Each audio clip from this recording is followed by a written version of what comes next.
guaranteed not to like a racist meme on Instagram. Welcome back to Motorsport 101.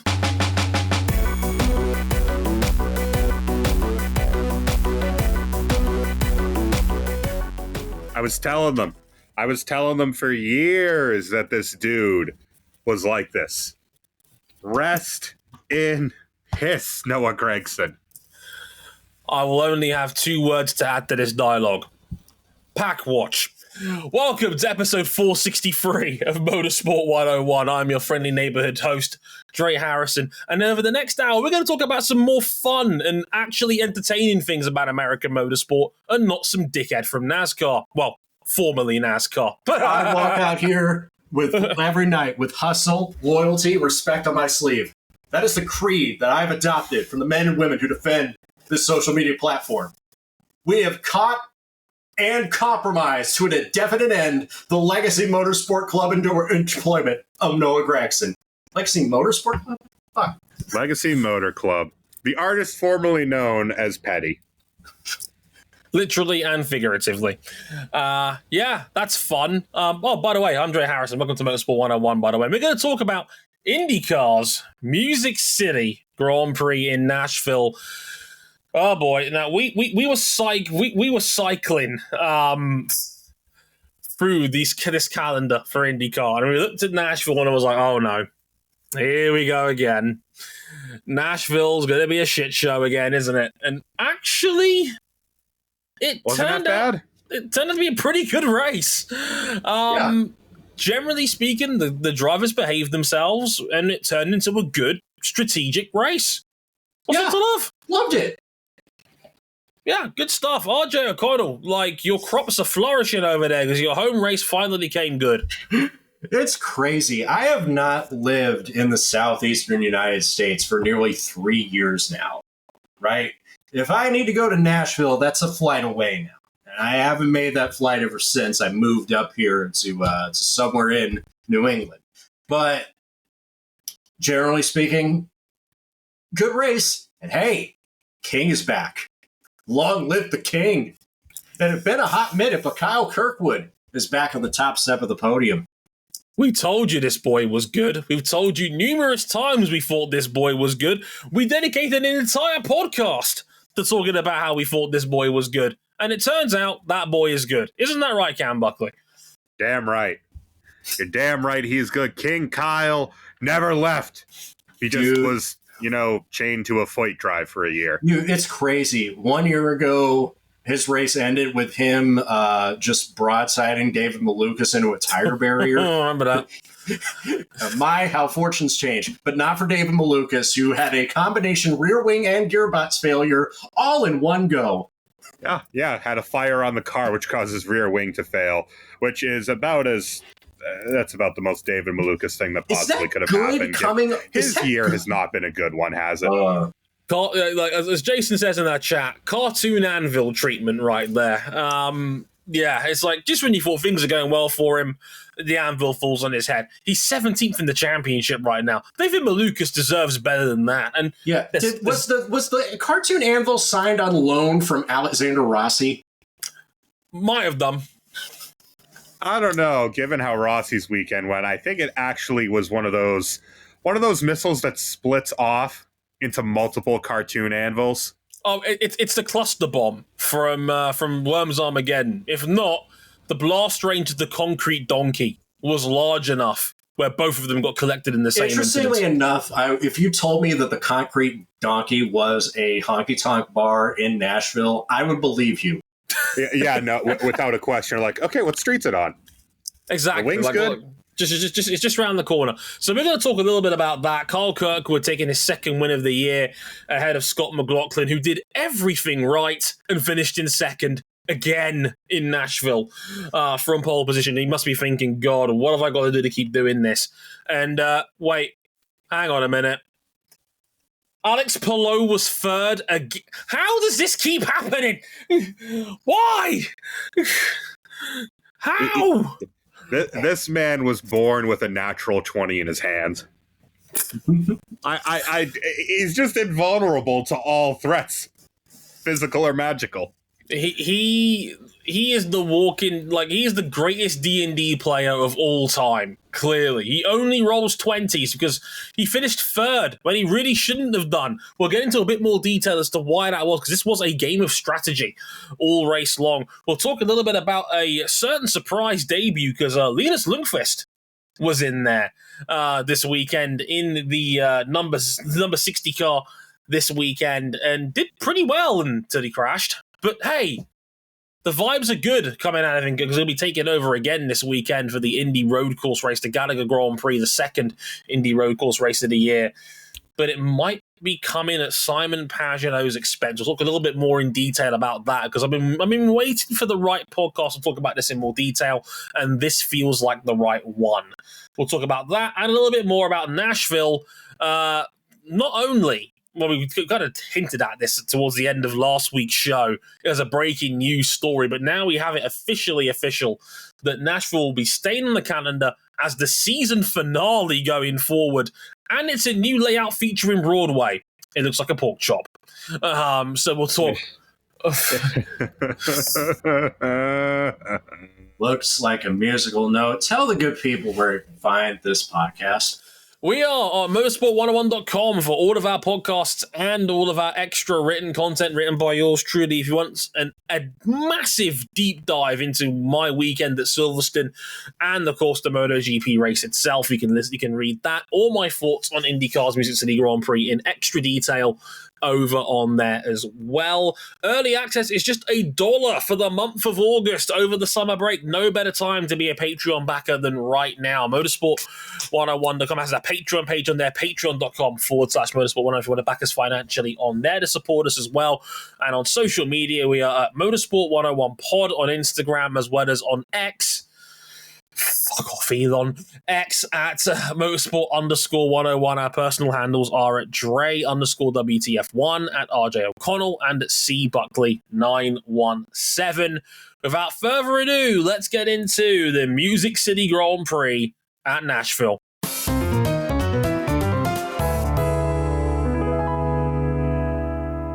Kyle Kirkwood took advantage of an overcut in the middle of the Music City Grand Prix to take the lead over a very fast and pole-sitting Scott McLaughlin and never really looked back, surviving a late charge from the Kiwi to win his second race of the season, ahead of Scotty Mac and, well, who else? How the hell does Alex Palou keep doing this? He finished third on a strategy that had him dead to rights in the middle of this race.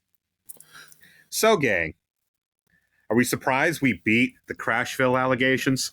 We beat the Crashville allegations. Yes, we did have a track blocker that led to a red flag with a few laps to go, but generally speaking, you get through at least 75 or 80% of this race without a caution.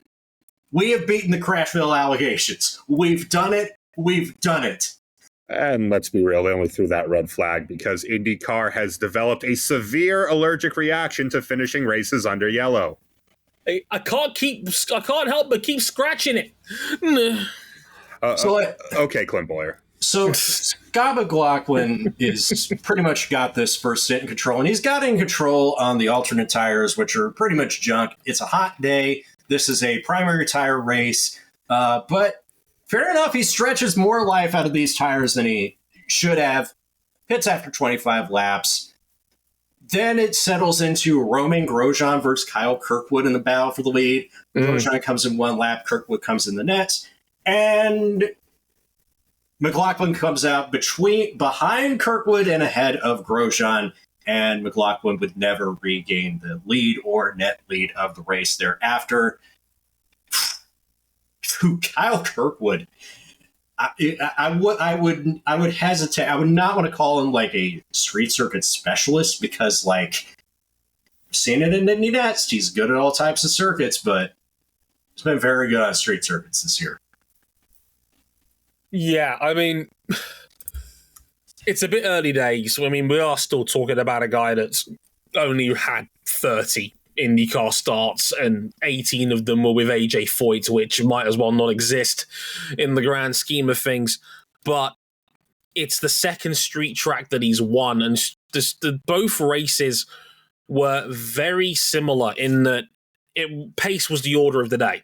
How good were you in open air, and how good were you able to make your strategy work? And McLaughlin was on the alternate tire. He was fast. He went longer than anybody else on said tire.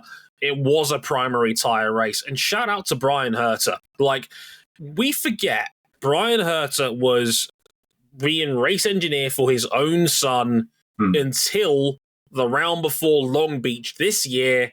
The first race he and Kirkwood were together, they won. That's crazy. At Long Beach with Grosjean directly behind him, funnily enough. And that was like Andretti's best day in IndyCar for years, where they were first, second, and fourth that weekend. And it should have been better since then, because, of course, Kyle was knocked out of the Indy 500 through no real fault of his own. He was going to be in that fight for the lead coming down the stretch when, he had a tire peeled off of his car and launched into someone's Chevy Cruze by Felix Rosenqvist's own accident. Yeah, this guy's good. This guy shouldn't have been shackled to a Foyt drive for a year. He was always good enough to plug into this car from the start. And, I mean, resisting Scotty Mack for pretty much 3/4 of a race. Yeah. Well, we know what Scotty Mack is capable of through traffic. He's a phenomenal passer. Jandal first, fuck yeah, etc. And on multiple late race restarts. I mean, yes, we did have a couple of incidents late in the race. One we'll talk about. There was a track blocker at the end, which created another relapse sprint to the finish. But RJ, he nailed both restarts. Yeah, he left Scotty for dead on both restarts. He didn't leave him an opening. That's Scott McLaughlin. That's a pretty damn good driver. And when he was driving tin tops, he was good around street courses. Let's not forget. How could we?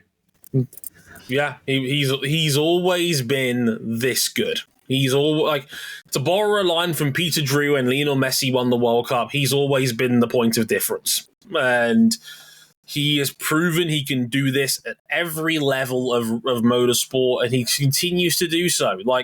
If anything, what this second win does for me is just highlight how annoying Andretti's season has been across the board. Kirkwood. Did we just talk about this with Aprilia last episode? Right. Pretty much. They're the definition of close but no cigar.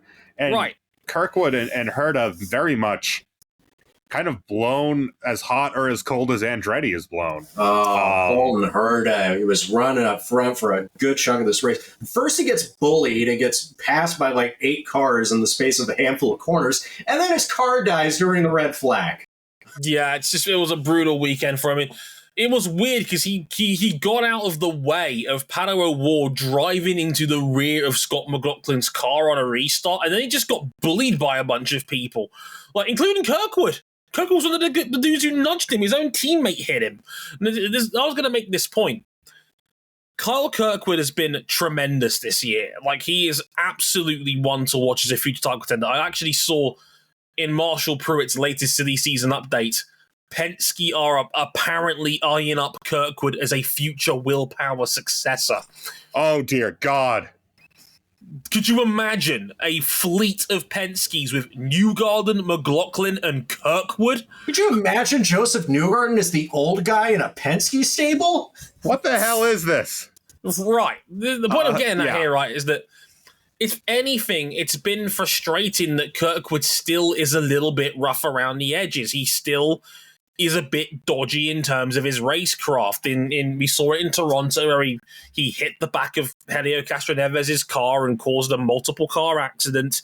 He nudged Pato O'Ward at Road America. He nudged his own teammate when he had no reason to during Nashville. He's still a bit clumsy and still a bit rough around the edges. But I'm nitpicking over the upside of this guy, which is humongous. We're talking about pretty much everyone at Andretti besides Devlin. Right. Everyone there is extraordinarily fast. There has been a point where pretty much every competitive Andretti has been the fastest car on a given weekend. But all 3 of their main guys are rough around the edges, and they can make mistakes, and they can get themselves into trouble. They've combined for 2 whole wins, and they all belong to Kyle Kirkwood this season.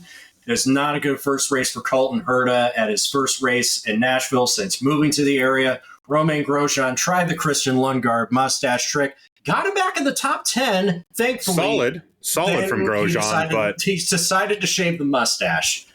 It was solid from Grosjean, but like another case of probably what could have been, because he went from fighting for the win to why did they put him on alternate tires for the last stint? He had to. Really? He could have taken the middle stint for that. They went primary, alternate on Grosjean's run. I don't like that sequencing. You should have done primary, alternate, primary. It feels like they put him on the alternate strategy as a guinea pig, and it just blew up in his face. Still got a good result out of it, but it could have been more. Colton Herta, it should have been a podium. It really should have been, and that would have cleansed a lot of the bad juju that Grosjean has been carrying around. But still, it's better than crashing. And Colton Herta, I think, is just wearing the cartoon anvil at this point. I think I would have loved to see Colton Herta in F1, but I think it's time if we do not mention Colton Herta and Formula One in the same sentence, Colton Herta will be a healthier, more successful driver. Because I swear, as soon as he started getting linked to that Faenza seat, it has been nothing but... And thank God he dodged that bullet, given the bus that AlphaTauri has produced this year. Can we talk about Alex Palou? Briefly, I mentioned this real quick.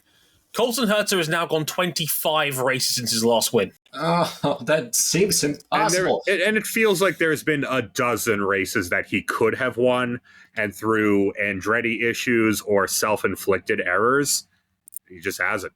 Hey, can we talk about how Alex Palou pitted like 5 or 6 laps earlier than everybody and still salvaged third place? No, I'm checking the code in this game because Alex Palou had to have modified that RNG. He was dead to rights on that strategy. He was going to finish 15th at a stretch, and he got two opportune cautions down the stretch to just eke out enough fuel to finish third and drive even more points home on Joseph Newgarden's skull. Only 4 points, but, Joseph needs to be taking out a huge chunk every race. He can't be losing points. It's never, ever been in his destiny at this point, I don't think. Not even after he won Iowa. It was never in his destiny. I was going to say, this was a golden chance for Newgarden. This was one of Newgarden's better road and street races all year long. It's his home race. It's his home race. He finished 4th. That's a good result for a guy whose average on road and street tracks this year has been 9. That's a great result for Joseph. Didn't matter. Lost 4 points. And more importantly, he lost a round to close the gap in. Yeah. Palou pulled out more points on him, threw a couple of people right out of mathematical contention in this race because there's nothing you can do about him. The two people who beat him this weekend are irrelevant in the championship. Yeah, like Kyle Kirkwood's fallen by the wayside. He is points behind Christian Lundgaard, and Scott McLaughlin is well over 100 points in rears. He's not catching him. We have not seen a driver clinch the championship in IndyCar before the final race of the series, since the sport reunified in 2008. He's just too bulletproof. Oh, and guess what round's coming up next? The one he dominated earlier this season. Indianapolis again. Broke the field over his knee. Yeah. Only now it's going to have more NASCAR in the paddock, too. I mean, there was a realistic shot that had they not put him on that strategy, he probably could have been fighting for the win. His pace was monstrous. His pace was as good as anybody's. Just track position was not there, and they gambled on the early David Malukas rear wing failure caution that came out, and he was caught bang to rights. They told him to push as hard as he could because they knew they were going to run out. They did not have enough fuel to make the end until Linus Lundqvist hit the wall with 10 to go, and then the track blocker of, I think it was Canapino, Rosenquist, and Benjamin Peterson that caused that second to last, that final caution, and that late red flag that got Palou back into play on fuel, and third again. He just keeps rolling 20s. I don't know how he keeps doing this. Well, and we've said this on this podcast before. We'll say it again. You win your championships on your bad days. His bad days are a broken front wing and second, and third on a god-awful strategy. There's just nothing, you can't take points out of that. Average finish on this year is still 3.4. His average finish went up. He's unplayable. Like I said, Gateway is Joseph's last chance. He has to beat him at Gateway badly, otherwise we're done here. I know exactly how it's going to go. Palou is going to run 9th all race, not great pace. He's gonna somehow end up 3rd. Yeah, it's not in Joseph's control anymore. No, Alex Palou is going to have to fail to finish a race if Joseph Newgarden has any chance of getting back in this championship. Well, RJ, that was it. He had control in this race, and it just got ripped right back out of his hands. Yeah. Speaking of control, let's talk a little bit about the situation at Meyer Shank, and it's not an easy one here. Latest driver to fill in for Simon Pagenaud was Meyer Shank Racing was 2022 Indy Next champion Linus Lundqvist, and he sadly crashed out 10 laps from the end, but was running 11th at the time. What did you make of Linus's debut, and the worrying signs that Pagenaud is about to miss his 6th consecutive race, because it's already been confirmed he will not race at the Indianapolis Road Course for the Gallagher Grand Prix this weekend. Linus is back in the car again for the 2nd race in a row during the doubleheader this weekend. So, yeah. So, to start off on the Lundqvist side of things, if I didn't express it enough, the last time we talked about Indy Next versus Formula 2, the talent and road to Indy is not the problem. There's a lot of things that are wrong there, but it's not like they lack for talent. I think this race really illustrated that, yes, Linus Lundqvist may have crashed, but the wrong 2 drivers got the call. Because if Stingray Robb was not named Stingray Robb, this trend be remembered in the same vein as any other anonymous IndyCar bust. Benjamin Peterson was great at the 500, but he's been poor elsewhere. And another crash coming off a race where you were parked for being too slow is not helping matters.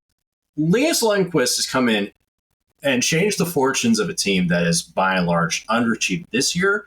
Hell, Meyer Shank Racing, since 2021, when Elio won the 500, when it was announced they're getting Simon Pagenaud and Elio's coming back full-time, we're thinking, wow, the sky's the limit, even with these 2 old dudes at the team. They've been largely underachieving on the IndyCar side of things. I wouldn't even call it underachieving. I'd call it poor. Linus did all this work. He got to the 2nd round of qualifying, first time of asking. I think Pagenaud once was the only other driver that made the 2nd phase of qualifying on a road and street course this year. Mm-hmm. He runs solidly in the top 10. He's banging on the door of his good result. By the way, for half this race, he had his cooling scoop fall off the car.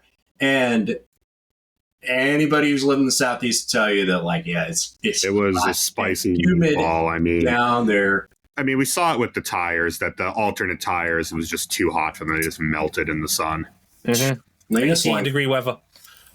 Linus put in a phenomenal first audition for. There was mistakes made by a lot of parties. That's why Linus Lundqvist didn't get a full-time seat this year. That will not happen again next year. I feel like he will find a way somehow to get onto this grid.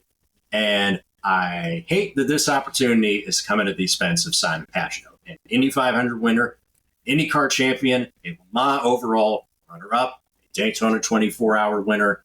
He's been sitting out multiple rounds. If you hadn't heard, he had this bad crash in mid-Ohio practice. Car tumbles over, lost his brakes, hasn't been cleared to race ever since. It's a tough one because, we've seen it with many times with many athletes and concussions. Sometimes you can bounce right back the second you're out of protocol. It's just you keep trucking on like it's no big deal. But then sometimes you have cases millions of people watched Tua Tagovailoa take one of the more uncomfortable hits in NFL history just this past season. And we all know the Miami Dolphins rushed him way back too soon from injury. Dale Earnhardt Jr. took a lick in 2002 that had ramifications 15 years down the road. Most recently, Kurt Busch took a not that bad looking hit, but it ended up being the thing that put him out of NASCAR as a full-time driver. Dario Franchitti. He's still out, RJ. He still hasn't raced since that.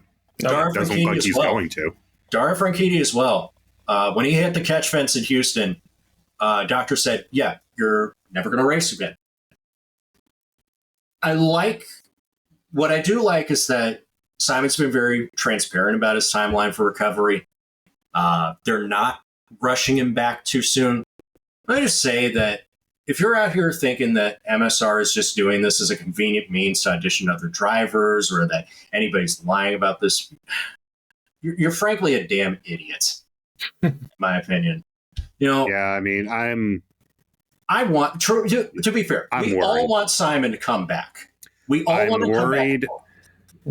But I'm very worried about Simon's well-being. Yeah. If we have had next to no details, he's not shared anything. MSR has not shared anything. And it's been well over a month now, but better part of 2 months with basically no medical update. He's been giving us steady updates through socials. He's been giving us updates that he's not ready, basically, which is more or less the kicking of the can down the road that we got with Kurt Busch up until the point where we got I'm not racing anymore full time. First and foremost, I just want Simon to be okay. Yeah, absolutely. That's the most important thing. Like, none of us want MSR to throw him back in the car too soon, or anybody to throw him back in the car too soon. Yeah, because, I mean, he also has sports car commitments with MSR. We'll see how long those last, given the current rumblings out of the IMSA paddock, and indeed the implications that will have on their IndyCar program. Because let's just say there's some people in that team who are probably not working there anymore next year. Well, what I will say is that MSR does have an announcement tomorrow. I do not think it's going to be about Simon per se, but they will have an announcement tomorrow of some kind regarding the future of their team. We do know that Tom Blomqvist for months has been eyed up a move back to single-seaters. And remember, he is an MSR driver, not necessarily Honda driver, anybody else's driver. Yeah, he is explicitly contracted to MSR. To touch on Lundqvist for a little bit, honestly, given we've seen far more experienced people drive like damn fools at this track, I'd say that you could do a lot worse than debuting, getting through to qualifying 2, and then he was the fastest car. He set the fastest lap of the race. You could do a whole lot worse than that showing before he hit the wall. Yeah. The people who got the call up this year full time, I'm going to be honest with you, they're both garbage. I'm going to rip the bandage off right now. Benjamin Peterson has driven terrible to borderline unsafe at a couple of opportunities this year. And Stingray Robb, was just disqualified for a team/him violation last race. It's not the fact that Robb has been like bad. It's just been like he's been he's just been nowhere. He's been nowhere. He's been involved in a series of crashes that have looked goofy. Just took out his teammate, and took out his teammate the first Indy road course race. He hit Malukas out. Yeah, he wiped out his teammate, the cardinal sin. If he was not named Stingray Robb, if he was not named Stingray Robb, would he be more memorable than any other person who went to Coin and did not much? Francesco Dracone, Rodolfo Gonzalez, God, even in recent years, they've had to scrape from the bottom of the barrel. Cody, first and foremost, because I am the Pagenaud fan on the podcast. I've met the dude multiple times. As have I. Yeah. Lovely. Wonderful to talk to in person. It was fun seeing him for the promotion for the now famously canceled Boston IndyCar race. I knew him from sports cars previously. I say hi to him. He's like, "You know me?" Bless. Because this was early 2016. He had just come off a not amazing first year at Penske. I'd say he made up for it in 2016 and then in 2019. Just a touch. I just hope he's okay. Yeah. Because going this long with basically no medical news, I'm really worried about his well-being. Yeah, I was going to say, I mean, I've let you guys talk this out because you've taken a lot of what I was going to say. I mean, my general thoughts are, first and foremost, I hope the quality of his life is okay. That's that's the most important thing. He seems cognitively aware, and the updates he has shared, which is good, which is the most important thing. It is concerning. He's going to miss 6 races. I know a part of that is IndyCar's very intense schedule, especially in the middle of the year, which doesn't help. But generally speaking, and I've mentioned this before on this show many a time, we have barely scratched the surface on head injuries in sport. There is so much unbroken ground left to explore. I mean, a couple of examples. It still angers me that MotoGP doesn't have a concussion protocol, despite the fact that head injuries are very common in crashes that take part in that sport. By the nature of motorcycle racing. I mean, I'll tell you for free that I have had my bell rung coming off of a bike before, coming off of a dirt bike, and it fucks with you. Yeah. Absolutely, like that's your computer. Yeah, MotoGP doesn't have a head injury protocol. That's crazy. When it really should. Not to be that guy, but Slam Ball, available to watch on the ESPN Plus network, has a concussion protocol. Right now, in our national sport of soccer, there is genuine investigations that are going into linking the possibility of heading the ball and an increased risk of Alzheimer's and dementia. And that's not even like a traditional context. That's not a context sport in the sense of like American football, rugby, ice hockey, any of that stuff. To the point where they're saying that you might be 4 to 5 times more likely to get it if you had a significant career playing football, because heading the ball is like giving yourself mini concussions over an extended period of time. Now, don't get me wrong, it's still initial research, and then obviously more will be underdone, and obviously more will be done over time. But there is genuine calls to eliminate heading from football. That's how serious we're talking here. Where we could have heading eliminated from the game altogether. That's still probably a few years away, but it's certainly a possibility that's on the table. We are still so far off where we need to be as sports entirely when it comes to dealing with head injuries.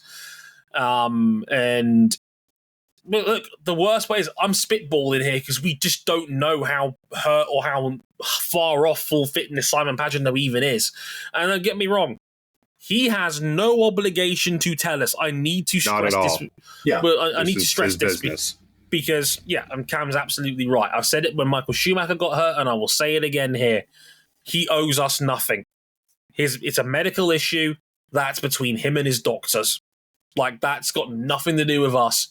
We are not obligated to know what exactly he's going through.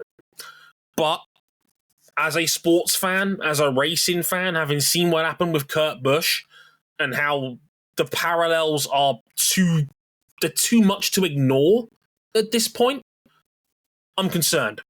And I think it's valid to be concerned about his general well-being going forward in terms of being able to drive a race car. Because like Cam said, Simon Pagenaud is a fascinating character, one of the genuinely most interesting people in IndyCar.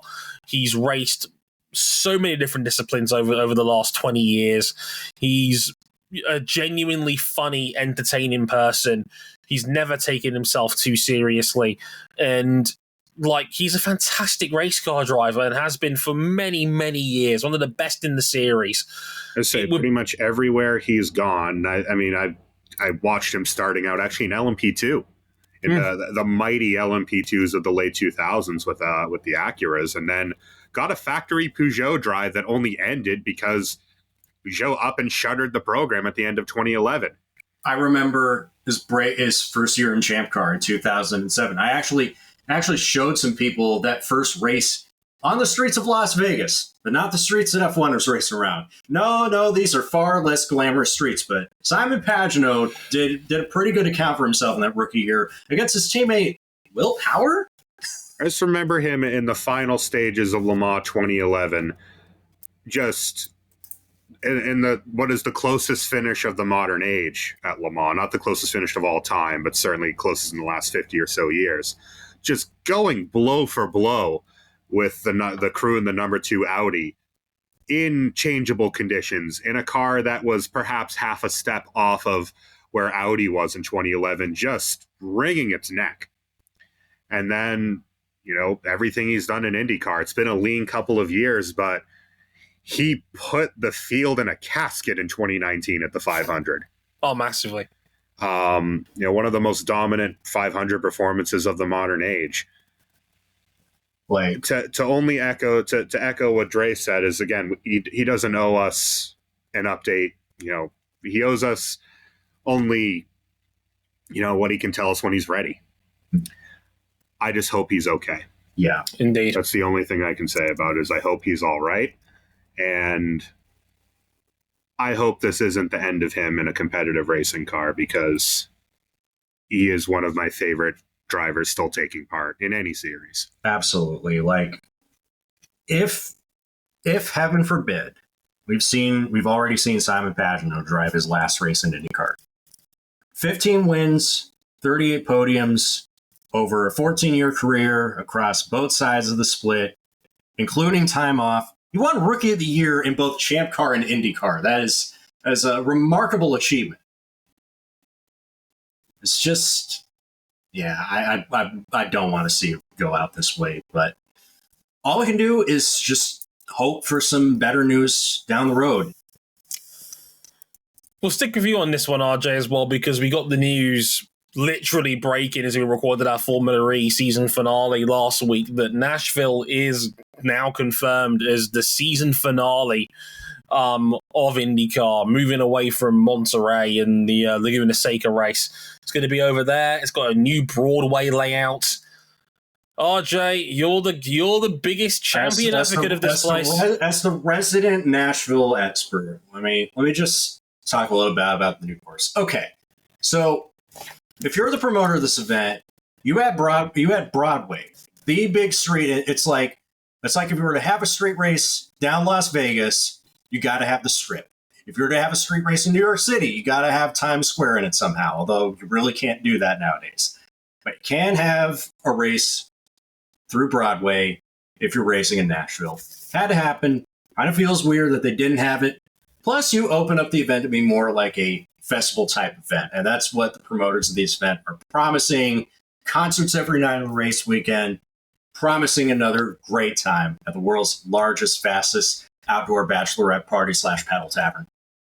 I'd say if you can replace bits of football stadium car park with an actual landmark of the city, you've done a good job. And I will say, having walked those streets, there's more challenge to it than it looks like on the 2D drawing. Like, there's the left-hander that feeds right back onto Korean Veterans Boulevard.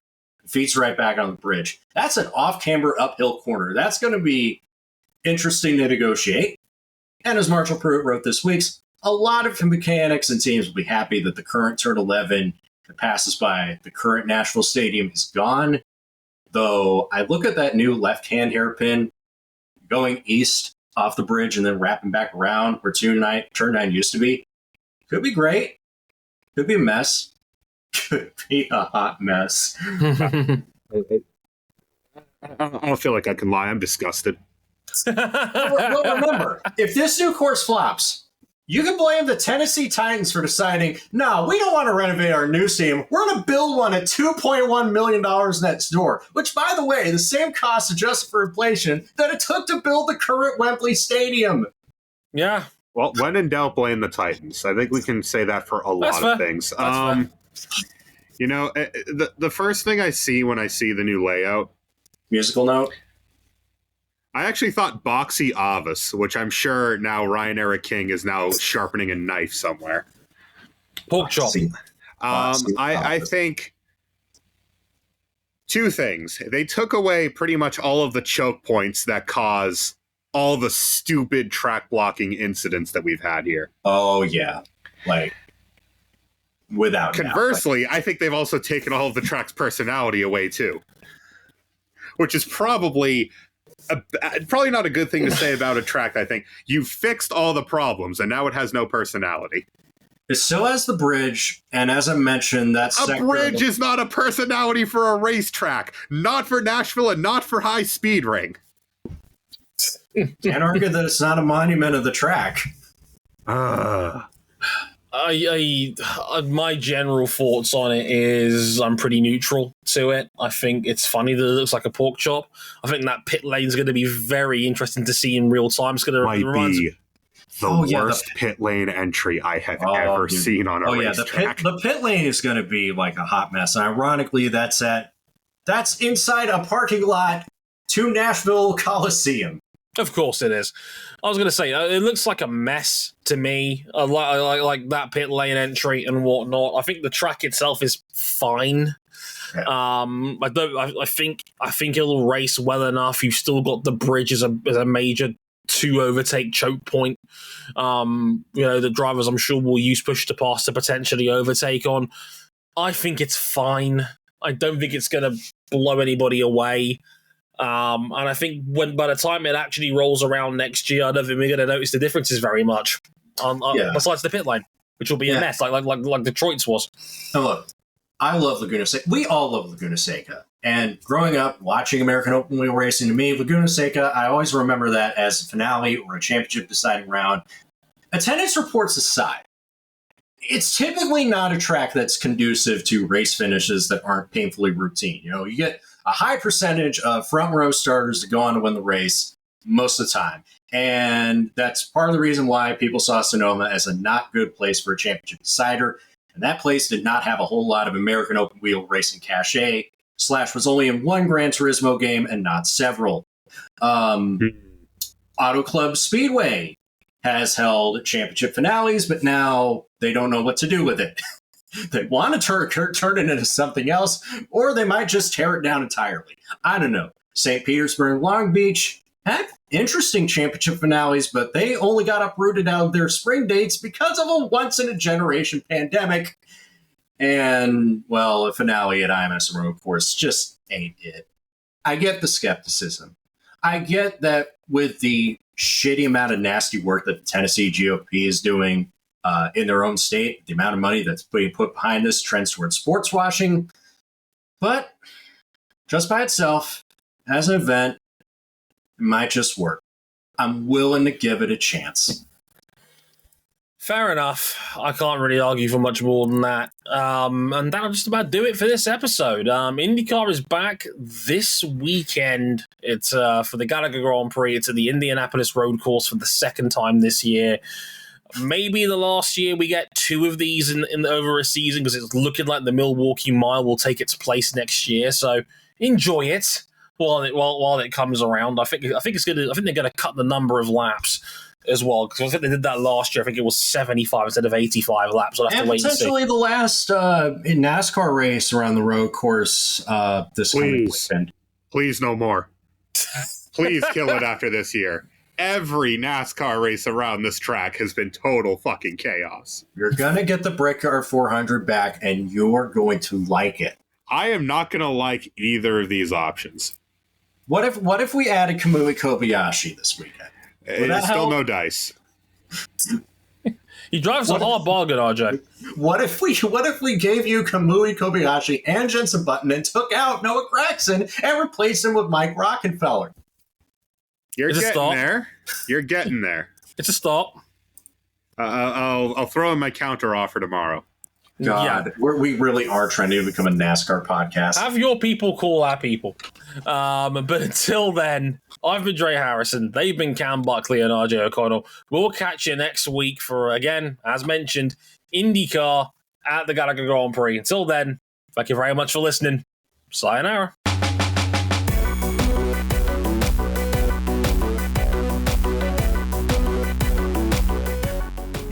Laguna Seca may have the corkscrew, but does it have Kid Rock's big ass honky tonk and rock and roll steakhouse. Go to hell, RJ. God help us.